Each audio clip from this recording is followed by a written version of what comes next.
मित्रों, आज का विषय है घर में सुख कब आता है, जब घर में स्त्री की चलती है या जब पुरुष की। सतयुग का समय था। हिमालय की ऊंचाई पर कैलाश पर्वत पर भगवान शिव ध्यान मग्न थे। माता पार्वती उनकी सेवा में थीं, लेकिन उनके मन में एक प्रश्न उठ रहा था। फिर उन्होंने शिव जी से पूछा, प्रभु, आज मैं जानना चाहती हूँ, घर में सुख कब आता है, जब घर में स्त्री की चलती है या जब पुरुष की चलती है। फिर पार्वती की बात को सुनकर भगवान शिव ने धीरे से आंखें खोलीं और मुस्कराए और बोले, उमा, तुम्हारा प्रश्न बड़ा गूढ़ है। इसका उत्तर किसी ग्रंथ में नहीं, जीवन की गहराइयों में छिपा है। आओ, आज मैं तुम्हें एक कथा सुनाता हूँ, एक मछुआरे और उसकी पत्नी की कथा। वहीं शिव जी की बात को सुनकर के पार्वती की आंखें चमक उठीं। वो भगवान शिव के पास बैठ गईं और कथा आरंभ हुई। तो मित्रों, कहानी शुरू करने से पहले मेरा आप सभी से अनुरोध है कि आप हमारी कहानी में खो जाएं। उससे पहले हमारे चैनल को सब्सक्राइब करके बेल आइकन अवश्य दबा लें, जिससे हमारी हर वीडियो का नोटिफिकेशन सबसे पहले आप तक पहुंच सके और आप हमारी हर वीडियो से प्राप्त ज्ञान का अपने जीवन में लाभ उठा सकें। तो आइए कहानी शुरू करते हैं। भगवान शिव कहते हैं, पार्वती, सतयुग के एक गांव में गंगेश नाम का एक मछुआरा अपनी पत्नी गंगा के साथ रहता था। वो बहुत ही परिश्रमी था। रोजाना भोर होते ही नाव लेकर निकल जाता और नदी से मछलियां पकड़कर बाजार में बेचता। उसकी पत्नी जो गंगा थी, वो बहुत ज़्यादा सुंदर, चतुर और अपने आप को बहुत समझदार समझती थी। वहीं मछुआरा जो था, नदी की तरह शांत और सरल था, पर उसकी पत्नी गंगा समुद्र की तरह गर्जना करती थी। शादी के शुरुआती दिनों में सब कुछ ठीक चला, पर धीरे धीरे मछुआरे की पत्नी को लगने लगा कि घर में उसके निर्णय नहीं माने जाते। उसे लगता, मैं दिन भर सब संभालती हूँ, पर घर में मेरी कोई नहीं सुनता, घर में मेरी बिल्कुल भी नहीं चलती। भगवान शिव कहते हैं, पार्वती, एक दिन मछुआरे ने एक नई नाव खरीदने की योजना बनाई। तो उसकी पत्नी बोली, तुम्हें व्यापार की समझ नहीं, मैं बताती हूँ क्या करना है।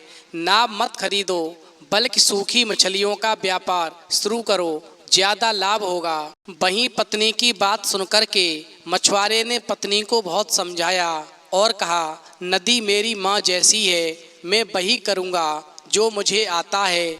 पर उसकी पत्नी गंगा ने जिद पकड़ ली, अब घर में मेरी भी चलेगी, केवल तुम्हारी नहीं चलेगी। उधर गांव वालों ने ताने मारने शुरू कर दिए, अब इस घर में औरत की चलती है, आदमी की बिल्कुल नहीं चलती, आदमी की घर में कोई बकत नहीं है, ये मछुआरा तो सिर्फ नाम का है, इसके घर की असली मालकिन तो इसकी पत्नी गंगा है। इस प्रकार गांव वालों की बात को सुनकर मछुआरे का आत्मसम्मान चोटिल हुआ और वो चुप रहा। और फिर उसी दिन से घर का हर निर्णय मछुआरे की पत्नी गंगा लेने लगी। क्या पकाना है, क्या बेचना है, बच्चों की शिक्षा कहाँ हो, आदि सब कुछ। वहीं गंगा ने घर के पास में एक सूखी मछली की दुकान शुरू करवाई और मछुआरे को मजबूर किया कि वो वहाँ पर बैठ कर के सौदा करे। भगवान शिव कहते हैं, पार्वती, पत्नी की हरकतों को देख कर के मछुआरे का मन दुखी रहने लगा। वो नदी से दूर हो गया, जैसे उसकी आत्मा सूखने लगी हो। उधर मछुआरे की पत्नी गंगा को अपने ज्ञान पर अभिमान हो गया और कहा, देखो, मेरे कहने से व्यापार बड़ा है, अब मैं जो कहूँगी वही इस घर में होगा। भगवान शिव कहते हैं, पार्वती, समय की चाल बड़ी विचित्र होती है। एक दिन गांव में बाढ़ आ गई और सूखी मछली की दुकान उसमें बह गई।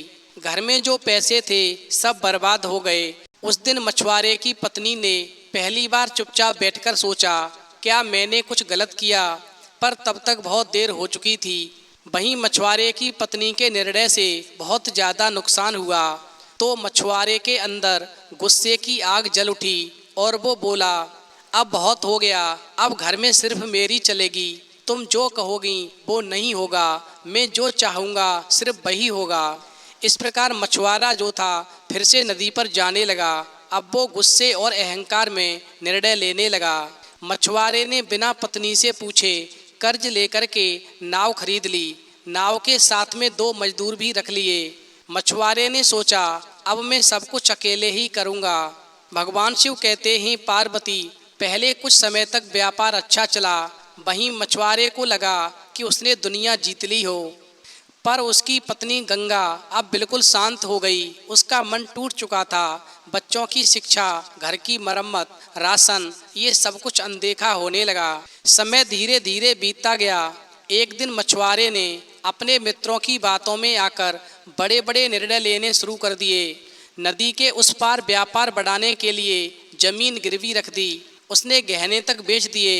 वहीं मछुआरे की पत्नी गंगा ने एक दिन अपने पति मछुआरे से धीरे से कहा, हे स्वामी, ये आप सही नहीं कर रहे हैं, ये सब सही नहीं है, थोड़ा सोच समझकर निर्णय लो। मगर पत्नी की बात न मानते हुए मछुआरे ने गुस्से में उत्तर दिया, तू चुप हो जा, पहले तेरी चली थी तो बर्बादी हुई थी, अब मैं जो कहूँगा वही इस घर में होगा। भगवान शिव कहते हैं पार्वती इस प्रकार धीरे धीरे व्यापार में घाटा होने लगा। मजदूर भाग गए, नाव डूब गई, कर्ज चुकाने का कोई उपाय नहीं बचा। फिर तो मछुआरे की पत्नी गंगा और मछुआरा दोनों एक दूसरे को दोष देने लगे। इस प्रकार घर में कलह बढ़ गई और फिर मछुआरा और उसकी पत्नी दोनों के बीच में रोज लड़ाई होने लगी। कभी रोटियों को लेकर, कभी बच्चों की पढ़ाई को लेकर, तो कभी आने जाने वाले मेहमानों को लेकर। पहले जहाँ प्रेम था वहाँ केवल ताना और तकरार बची थी। मछुआरा सोचता है कि ये औरत ही मेरी बर्बादी की जड़ है। वहीं उसकी पत्नी सोचती है कि अगर ये मेरी बात सुनता तो घर में सब कुछ ठीक होता। भगवान शिव कहते हैं पार्वती पति पत्नी का झगड़ा यानी मछुआरे और उसकी पत्नी के बीच में झगड़ा इतना बढ़ गया कि उनके बच्चे डरे डरे रहने लगे। घर में चूल्हा ठंडा पड़ने लगा। रिश्तेदारों ने आना जाना बंद कर दिया। गांव में लोग अब बातें बनाने लगे कि मछुआरे का घर अब बस नाम का घर है, उसके अंदर तो युद्ध चलता रहता है। कभी औरत की चली तो बर्बादी हुई, अब मर्द चला रहा है फिर भी कुछ ठीक नहीं है। इस प्रकार समय धीरे धीरे झगड़ों में व्यतीत हो रहा था। एक दिन गांव में एक तपस्वी साधु आए। सफ़ेद दाढ़ी, शांत नेत्र और सौम्य बाड़ी थी। गांव वालों ने उन संत को आदर पूर्वक भोजन कराया। वहीं साधु ने पूछा, इस गांव में सबसे ज़्यादा दुखी कौन है? तो गांव वाले बोले, महाराज, मछुआरा और उसकी पत्नी सबसे ज़्यादा इस गांव में दुखी हैं। कभी घर सुखी था पर अब रोजाना उनके घर में कलह रहती है। इस प्रकार गांव वालों की बात को सुनकर साधु जो थे मछुआरे के घर पहुँचे तो क्या देखा कि दोनों पति पत्नी दरवाजे पर खड़े थे पर एक दूसरे से मुंह फेरे हुए थे। वहीं साधु बोले, क्या मैं एक रात तुम्हारे घर ठहर सकता हूँ? फिर तो दोनों ने एक दूसरे को देखा और फिर सिर झुकाकर बोले, हाँ स्वामी, आप हमारे घर पर रात्रि को ठहर सकते हैं। भगवान शिव कहते हैं पार्वती इस प्रकार साधु जो थे उस रात्रि को मछुआरे के घर में ठहर गए। वहीं रात में भोजन के बाद साधु बोले, तुम दोनों में झगड़ा क्यों है? वहीं मछुआरे की पत्नी बोली, महाराज, मैंने जो किया था वो गलत साबित हुआ, पर इसका मतलब ये नहीं कि मैं सब कुछ गलत करती हूँ। वहीं मछुआरा बोला, महाराज, औरत को अपनी सीमाएं जाननी चाहिए। जब से इसकी चल रही थी तब से घर डूब गया।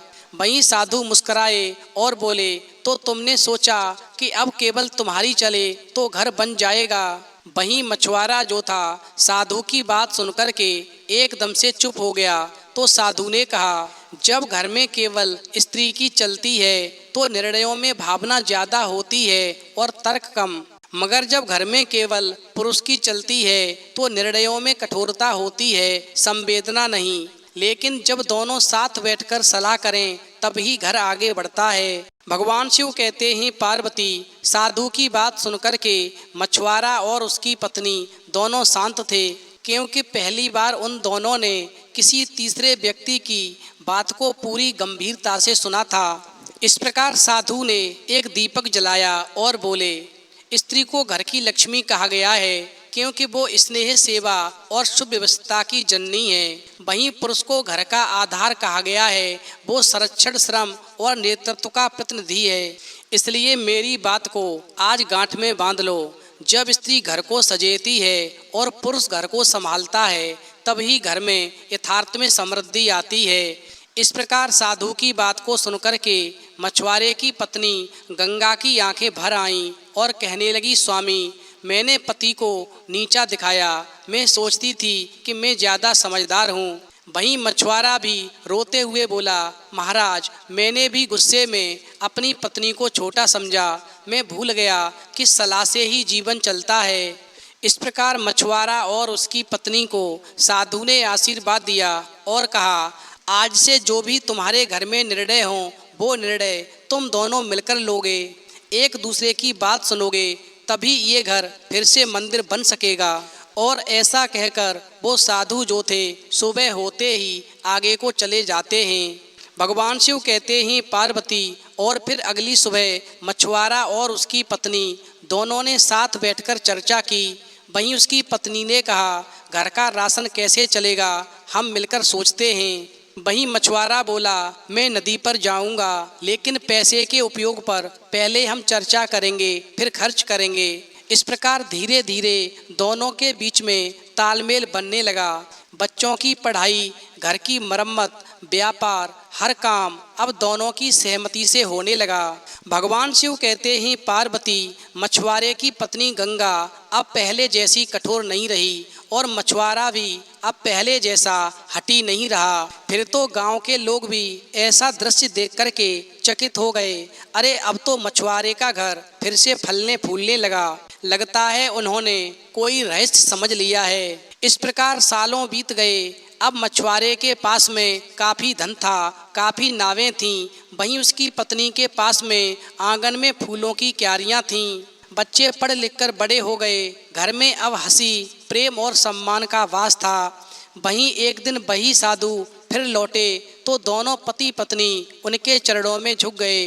वहीं साधु ने मुस्कुराते हुए मछुआरे और उसकी पत्नी से कहा, जब घर में मैं की जगह हम आ जाता है, जब निर्णय एक की नहीं दोनों की होती है, जब स्त्री प्रेम देती है और पुरुष धैर्य रखता है, तब ही घर में देवता वास करते हैं। वहीं कहानी सुनने के बाद में माता पार्वती की आंखों में आंसू थे। उन्होंने भगवान शिव से कहा, स्वामी, आपने ये कथा सुनाकर मुझे एक अमूल्य ज्ञान दिया है। वहीं भगवान शिव बोले, पार्वती, ये कथा केवल मछुआरे की नहीं, ये कथा हर घर की है। जिस घर में केवल पुरुष की चलेगी वहाँ कठोरता आएगी, और जहाँ केवल स्त्री की चलेगी वहाँ असंतुलन आएगा। पर जहाँ दोनों साथ चलें वहाँ पर ही घर संगीत बनता है। वहीं माता पार्वती मुस्कुराकर हाथ जोड़ती हैं और कहने लगती हैं, प्रभु, अब मैं समझ गई, घर की समृद्धि न स्त्री के अकेले से है न पुरुष के अकेले से। समृद्धि तभी आती है जब दोनों एक स्वर में बोलते हैं। जब केवल स्त्री की चलती है तो घर में अहंकार और उलझन पैदा होती है। जब केवल पुरुष की चलती है तो घर में कठोरता और विनाश आता है। परंतु जब दोनों मिलकर सलाह से चलते हैं तो वही घर स्वर्ग बन जाता है। फिर तो भगवान शिव अंत में बोले, पार्वती, ये केवल मछुआरे की कथा नहीं, ये हर घर की सच्चाई है। समृद्धि तभी आती है जब स्त्री और पुरुष दोनों साथ चलें, सलाह से, प्रेम से और एक दूसरे के सम्मान से। इस प्रकार कहानी सुनने के बाद में माता पार्वती का मन प्रफुल्लित हो गया और कैलाश पर्वत पर शांति छा गई। तो मित्रों, यदि आज की कहानी आपको पसंद आई हो तो प्लीज़ आप हमारे चैनल को सब्सक्राइब करें और भगवान शिव और पार्वती के लिए एक लाइक करना बिल्कुल न भूलें। और हमारी वीडियो को अधिक से अधिक बहनों के पास शेयर करें, भाइयों के पास शेयर करें, जिससे इस कहानी से प्राप्त ज्ञान को हमारे बहन भाई अपने जीवन में उतारें और अपने जीवन को सुखपूर्वक जिएं।